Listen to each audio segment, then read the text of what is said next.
तुम्हारी फाइलों में गांव का मौसम गुलाबी है, तुम्हारी फाइलों में गांव का मौसम गुलाबी है, मगर ये आंकड़े झूठे हैं और ये दावा किताबी है।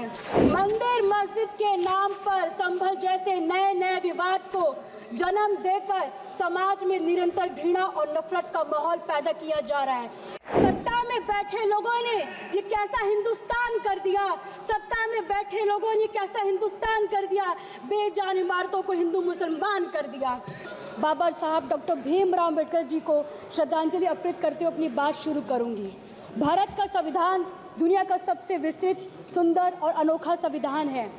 ये ऐसे भावनाओं के साथ बनाया गया है जो सम्मानता, बंधुता और राष्ट्र एकता को बल देती है। आज जो मैं यहाँ खड़ी होकर अपनी बात कर रही हूँ, यह शक्ति हमें हमारे संविधान ने दी है। हमें गर्व है कि हमारी पार्टी के स्वर्गीय मुलायम सिंह जी और हमारी पार्टी के अध्यक्ष श्री अखिलेश यादव जी हमेशा संविधान के मूल्य की रक्षा की और सामाजिक न्याय के लिए संघर्ष किया। हमारे देश में हर नागरिक, चाहे जाति या धर्म कोई भी हो, खुद को सुरक्षित और शामिल महसूस करता है। लेकिन आज के दिन हमें यह सोचने की ज़रूरत है कि क्या हम संविधान के आदर्शों के अनुसार चल रहे हैं। 2014 से पहले भारत धर्मनिरपेक्षता, समानता और न्याय के प्रतीक था। 2014 से पहले सभी सरकारों ने संविधान का आदर किया था, लोकतंत्र, धर्मनिरपेक्षता को सुरक्षित रखा। पिछले 10 वर्षों से जब से एनडीए सरकार सत्ता में आई, इस सरकार ने संविधान की संस्थाओं पर निरंतर आघात करना जारी रखा। विकास के वादे पर विनाश की एक अंतहीन कथा रखी है। सरकार की नीतियां एक धर्म और प्राथमिकता देकर धर्मनिरपेक्षता को कमजोर कर रही है। असहमति जताने वाली को देशद्रोही कहा जाता और उनके खिलाफ हिंसा या धमकी को सही ठहराना आर्टिकल 19, आर्टिकल 21 सीधा उल्लंघन है। तुम्हारी फाइलों में गांव का मौसम गुलाबी है, तुम्हारी फाइलों में गांव का मौसम गुलाबी है, मगर ये आंकड़े झूठे हैं और ये दावा किताबी है।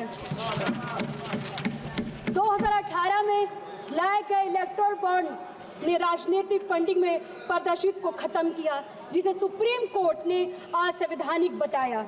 कंट्रोवर्शियल कृषि कानून ने किसानों का विश्वास तोड़ा, उन्हें रद्द किया गया, लेकिन किसानों की समस्या आज भी अनसुलझी है।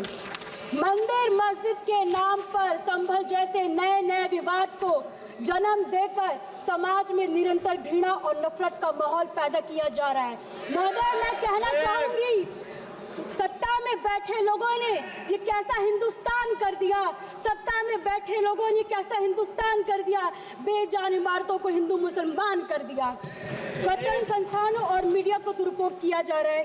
दलित की बेटी का अपहरण होना, उनका रेप कर दिया जाना, उनके शव को पुलिस द्वारा रात को पेट्रोल डालकर जला दिया जाना, उनके घरों में आग लगा दिया जाता, सभी घटनाएं 70 वर्ष के बाद भी हो रहा है।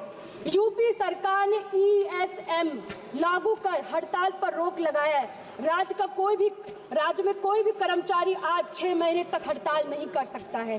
साल 2014 से पहले तक जितने भी चुनाव हुए उन पर कभी उंगली नहीं उठी है, परंतु पिछले कुछ वर्षों में जिस प्रकार EVM पर उंगली उठी है, मत के साथ हेरफेर की बात समझ में आज सामने आई है। इससे निश्चय मतदाताओं के मन में भ्रम पैदा हुआ है। मैं आप सभी से आग्रह करती हूँ कि पिछले 10 वर्ष में ध्यान दें। यह ऐसा दशक रहा जिसमें हमारे संविधान जो हमें एक राष्ट्र के रूप में जोड़ता है, को कमजोरी करने की कोशिश की जा रही है। हर दिन हमें ऐसे काम और नीतियों देखने को मिलता है जहां अधिकारों और स्वतंत्रता को छीनने का प्रयास कर रहे हैं। हमें याद रखना चाहिए कि हमारे प्रियम्बल यह हमारे सामूहिक सपनों और मूल्य का प्रतीक है। ये जस्टिस, लिबर्टी और इक्वालिटी की बात करते हैं। ये केवल शब्द नहीं है, बल्कि हमारे लोकतंत्र की नींव है। ये सिद्धांत हर नागरिक के सम्मान और गरिमा से जीने का अधिकार सुनिश्चित करने के लिए बने हैं। समाजवादी पार्टी पिछड़े, दलित, अल्पसंख्यक समुदाय के साथ मजबूती से खड़ी है। उनके अधिकारों को उत्थान करने का प्रतिबंध है और हम सुनिश्चित करते हैं कि उनकी आवाज़ हर राजनीतिक चर्चा में सुनी जाए। जाति जनगणना को हम सामाजिक और आर्थिक असमानताओं को दूर करने और समान अवसर प्रदान करने के लिए आवश्यकता मानते हैं। हमारा संविधान की मूल भावना है ये कि समाज के अंतिम पायदान पर खड़े व्यक्ति को मुख्य धारा से जोड़ना। हमारी पार्टी और हमारे नेता पीडीए के माध्यम से संविधान की उसकी मूल भावना को साकार कर रहे हैं। भारत का संविधान हमें देता है संदेश, भारत का संविधान हमें देता है संदेश, हम सब बाद में सबसे पहले हमारा देश। जय भीम, जय समाजवाद।